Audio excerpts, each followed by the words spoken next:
of his new book, The Power Elite and the Secret Nazi Plan. And in a few minutes, we'll have our announcer come to the microphone and tell you how you can get a copy of his book. Dr. Cuddy, thank you so much for being our guest. Thanks for having me. I have been reading your book, and you always have so much information, and I must say it's just loaded with so much documentation. But to start off, Dr. Cuddy, you write much about the Power Elite. What is it, and how do we know that it really exists? Well, the Power Elite, as I call them, are a group of individuals, and they've been around for a long, long time. Some of the names are recognizable, like the Rockefellers, and some stay behind the scenes. You don't really hear that much about them, and they're primarily interested in power and control. They don't care about left or right or Democrat or Republican, liberal, conservative. It's the objective is power and control, and they, through a dialectical process, they are moving us ever forward towards a world socialist government is the ultimate aim. And we know from the words of themselves or people knowledgeable that they do exist. For example, President Woodrow Wilson, when he was running for the presidency in 1912 at Carnegie Hall, gave a speech. And I put this at the beginning of this current book that you're offering, where he says there's a power somewhere so complete, so pervasive, so interlocked, so watchful, you better not speak above your breath when you speak in condemnation of it. And his chief advisor, Wilson's chief advisor, was a Colonel Edward House. And 20 years later, when FDR is president, he writes a letter, and I have a copy of that letter.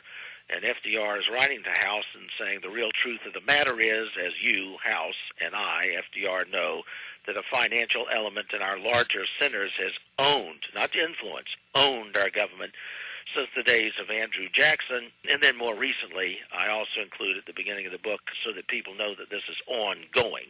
This Power Elite, a quote from David Rockefeller himself in his book called Memoirs, published just a few years ago, 2002, where he says, there are those who believe that me and my family, David Rockefeller and his family, are part of a secret cabal conspiring against the best interest of the United States in order to form a more integrated global political and economic structure, one world, if you will. And then he says, if that's the charge, I stand guilty and I'm proud of it, end quote. And so we know either from the words of themselves, like David Rockefeller, or people who are knowledgeable about them, like FDR and Woodrow Wilson, that they do exist. And their plan is ultimately a world socialist government synthesizing Western capitalism and Eastern communism into this world socialist government, and that's where we're headed today. We are certainly experiencing an economic crisis. This secret Nazi plan involves these Nazi agents being trained, as you point out, to appear as men of large financial clout, gaining controlling influence in labor unions and so on and so forth. And then you point out that the term Nazi stands for Nationalist Socialist Workers' Party. And these are fascists who believe in private enterprise under government control. Isn't this what we see right today in America? That's the idea, and that's why President Obama is very, very important to them, because he also has a great affinity for the Muslim population. And that's important in the secret Nazi plan, because almost from the very beginning of the Muslim Brotherhood, in 1928, the Muslim Brotherhood allied with Hitler and the Nazis, and that's why I put in the book a picture, and there's many pictures like this. There's Hezbollah or Hamas or the Palestinian police actually today giving the Nazi salute. And what's important for your listeners and individuals who may be interested in this book to remember is that Nazism stands for National Socialism. And before you can get to this world socialist government that the Power Elite wants, that each nation has to be moved into national socialism. And that's where we in the U.S. are headed today, and that's why it was important for the economic crisis that we recently had to allow government to take over General Motors, Fannie Mae, Freddie Mac, and so forth. Clearly a movement towards socialism in this country. Nazi Germany, with its aircraft, its panzer divisions, certainly needed lots of fuel. And you get into a little bit about Standard Oil and other companies. Now, were these companies actually working with or providing the Nazis with gas and oil? Were they helping the Nazi war machine? Sure. The power elite, as I call them, actually create these entities. They really created Karl Marx back in the middle 1800s, and then they create a Hitler, and because they have this, like I said, a dialectical process. You find that the beginning of Hitler's power in 1933 became heavily invested. I put quotes by William Dodd, our American ambassador to Germany, writing back to the U.S. and wondering why all of these high-level American power elite figures and corporations are supporting Hitler, because he says they can't take their profits out of Germany. Why do they keep putting a lot of money in there? And then one of the quotes from Ambassador Dodd's diary, he wrote that in 1941. He was talking about a clique. He called it a clique of U.S. industrialists is, pardon my language, quote, hell-bent to bring a fascist state to supplant our democratic government, and is working closely with the fascist regime in Germany and Italy. And he goes on with some specifics about how he's seeing that happen. His book was published in 41, and he's making the comment in his diary in 1937. And so what you have is not only that, and people can say, well, we didn't know about World War II at the time in the early 30s, but about 100 to 150 of these major corporate entities actually stayed around during the war in Germany, actually helping Adolf Hitler and the Nazis to have their Wehrmacht war machine continue with its operations, and specifically regarding Standard Oil. I put an intelligence memo in there that was received about Standard Oil of Ohio, saying how on about 20% of the ships they had actually seen Nazi officers there on the Standard Oil tankers, which were taking oil to the Canary Islands and then transporting them, primarily the German submarines, so they could prosecute the war, but inland as well, so that they wouldn't be sunk. And a lot of other tankers of oil companies were sunk, but they weren't. I must say this chapter that you're speaking from was chapter 13, page 82 and following. It's just an eye-opener. Page 84, you provide a picture of a bank statement showing that Argentine dictator Juan Perón and Martin Bormann had a joint bank account. And Bormann was successful, evidently, in spreading the Nazis' assets around the world. And I think, as you point out, this was unveiled in the Nuremberg trials. Well, yeah, and let me because people may be wondering what this secret Nazi plan is, let me sort of give a brief outline of that. After Pearl Harbor and the U.S. ended the war after December 7th, 1941, there was a private meeting between Himmler, head of the SS, and Bormann, who was the party chief. They had all of their trusted lieutenants leave the room, so there's only a couple of them in there. And what they decided was that they, after the U.S. had entered the war, may lose militarily. But they said Nazism, National Socialism, must never lose.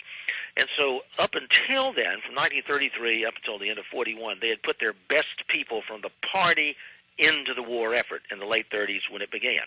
But after that point, beginning in 42, what they did was they took them out. In other words, they actually were losing the war deliberately. Now, Hitler was very useful in rousing the public, but nobody ever considered him some kind of great military genius. The real people in the know were the German General Staff, Himmler, Bormann, and a few others, General Reinhardt, Gehlen, and some others. And so what they did was they developed this secret plan to lose the war. It's sort of like if you have a football team and you take your first string out, you're actually trying to lose the game. And so what they did was they took these people out over a period of time. And what they did was there were really two aspects to it. Number one, they took 200 to 300,000 second and third level Nazis within Germany alone and sent them underground. It was called the Underground Reich. And they would, look like normal people. They wouldn't have the uniforms or anything on. They would be pervasive, shopkeepers, whatever it was. But they were dedicated Nazis. They would even put some of them in concentration camps and have a file on them saying this person is a danger to Hitler, so that when the Allies came in and liberated the concentration camp, they'd see these poor people. Oh, look at this poor person. We got to help him. Let's bring him to America. Let's help this fellow. But they were secretly the Nazis. And then you had the SS types. These were the elite under Himmler, and there were at least 5,000 of them, at least, maybe up to about 50,000. But a prime group of about 5,000. They were extremely versed in languages. They would look and talk. They would look Iranian, talk Farsi. They would look, they could speak Arabic. They'd look Egyptian. Could speak Spanish, and they would look Argentinian. And what they did was they sent them into two successive countries, like to Switzerland and to France, or to Spain and then Argentina, or wherever, and Egypt, and like I said, in Iran. And what they would do is they would look around and find people who would be willing to be front men. And they would really control them, but the local person who was willing to go along with them secretly would be given a tremendous amount of money and buy up corporations. They would buy up trademarks, patent rights, copyrights. And by the end of the war, Bormann had under his control, because he was directing this, he controlled 750 corporations around the world, including in the U.S., or everywhere. And so what he had was, by 1943, with 2 years to go, Bormann had $180 billion in assets at his disposal. Now, in today's dollars, that's worth about $2 to $3 trillion, and that's with 2 years to go. They had looted, every artworks and gold and everything, all for the 1930s.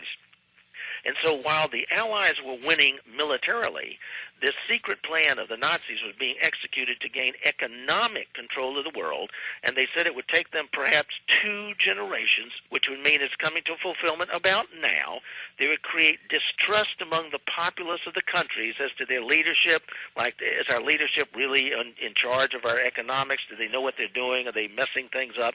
They would create these doubts, which is what we're seeing today, and they would also be allied not only economic crisis, but remember, they were allied with the Muslim Brotherhood, and the Muslim Brotherhood is now having these so-called spontaneous revolutions in the Middle East, which really aren't. So the time is now, and that's what the secret plan is all about. The key people would go to 2 successive countries. They would get in, like you said, labor unions, banking, chambers of commerce, and through them they would control the press and the media. And that's what the secret plan is about. They wanted to lose militarily over a period of time, not immediately, and then as they were doing that, get their economic resources dispersed throughout the world. Bormann had $800 million in Argentina alone and so forth. But that's the secret plan. Dr. Cuddy, you were speaking about Nazis coming to America. In your book, you mentioned Operation Paperclip. It brought many Nazi scientists to the U.S., I guess Wernher von Braun. You speak about I.G. Farben, produced Zyklon B. So many of these Nazis who came here, they look like pretty good guys, but you're saying they were really pro-National Socialism. Oh, yeah, absolutely. There were various operations. There was Operation Paperclip. There was Operation Bloodstone. Operation Bedman is the one they used to take over the operations in Iran.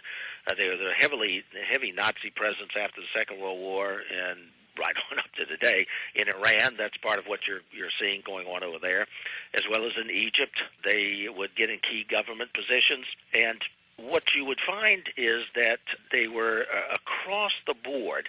You find actually that, I'll give you an example of how this worked. Himmler would send Paul Dickhoff, one of his trusted SS people, in 1942. He was one